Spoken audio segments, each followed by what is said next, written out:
Bismillah ar-Rahman ar-Rahim. Encore une dizaine de minutes donc concernant des maslas. Aujourd'hui, nous allons parler sur le Bai't. Bai't, c'est-à-dire lorsqu'on donne notre main, on met notre main sur la main d'un maître spirituel qu'on appelle un cheikh dans la religion.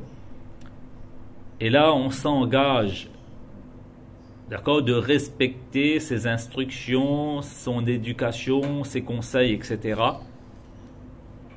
Eh bien, il y a un geste qui symbolise cet engagement qu'on prend auprès d'un maître spirituel, et dans le langage religieux, on appelle ça le Bai't. Eh bien, j'aimerais aujourd'hui vous parler un peu des dérapages, des erreurs, des fautes commises dans justement ce domaine de Bai't. Parce qu'il y a certaines personnes qui croient que le fait de faire Bai't, qu'on appelle serment de fidélité ou encore acte d'allégeance sur la main d'un cheikh et d'un maître spirituel, mais c'est le Bai't en lui-même, le geste en lui-même qui est bénéfique et profitable. Or, c'est tout faux.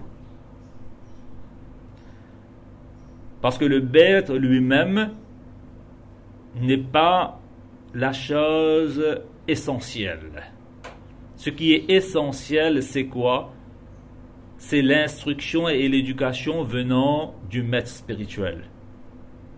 Si une personne ne fait que s'engager et ne respecte pas les instructions et les conseils de son maître spirituel, eh bien, il ne tirera aucun profit.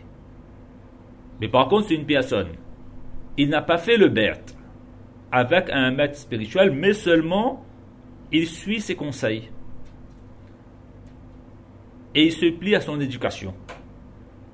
Eh bien, alors à ce moment-là, cela sera profitable et bénéfique pour lui. Il va tirer des profits. Voilà pourquoi un grand cheikh, Mawlana Shafari Thanwi, rahmatullah alayh, il avait l'habitude de donner ce conseil ô combien précieux. Il disait que à un moment donné, j'ai délaissé, abandonné même le Bai't, c'est-à-dire le fait qu'une personne devient mon disciple, c'est-à-dire il met sa main sur ma main pour me faire comprendre que voilà, il est mon disciple. Il avait abandonné cette pratique-là parce que les gens exagéraient dans ce geste symbolique et on finissait par croire que c'est ça le plus important, alors que l'essentiel, ce n'était pas ça. Parce que dans le Bai't, il y a deux choses qu'il faut bien comprendre. Il y a la forme et il y a le fond. Donc, mettre sa main sur la main d'un cheikh, ça c'est la forme du Bai't et non pas le fond. Le fond, c'est quoi? C'est qu'on a de l'affinité, on a de la familiarité avec un maître spirituel. Et alors, à ce moment-là, on suit ses conseils, on suit ses instructions, et on observe, on adopte ces exercices spirituels qu'il nous propose comme ordonnance et comme remède et comme médicament pour qu'on s'améliore dans le domaine spirituel. C'est ça le fond et c'est ça l'essentiel. Mais les gens ont tellement exagéré dans la forme du serment et de l'acte de fidélité que les gens parfois, pour avoir des disciples, pour avoir la main mise sur certaines personnes, pour emprisonner même certaines personnes, on veut faire croire que voilà, si tu ne vas pas faire le Bai't, eh bien tu ne pourras pas profiter de tel savant, de tel saint de l'islam. Parfois, lorsqu'il y a un attroupement autour d'un cheikh, etc., mais qu'est-ce qu'on a l'habitude de faire? Parfois, c'est le cheikh lui-même, s'il est bon, normalement, il ne doit pas agir comme ça, mais s'il est un imposteur, s'il est quelqu'un qui est faux, ah bon, tout d'abord, il va encourager la personne qui est arrivée, devenez mon disciple. Et puis, il y a aussi ces soldats tout autour qui vont inciter cette personne-là, devenez le disciple de notre cheikh. Parce que tu sais, celui qui n'a pas de maître spirituel, eh bien, son maître spirituel sera Shaitan. Avec des faux slogans, avec des faux principes, on berne les gens et on piège les gens. On utilise parfois des stratégies.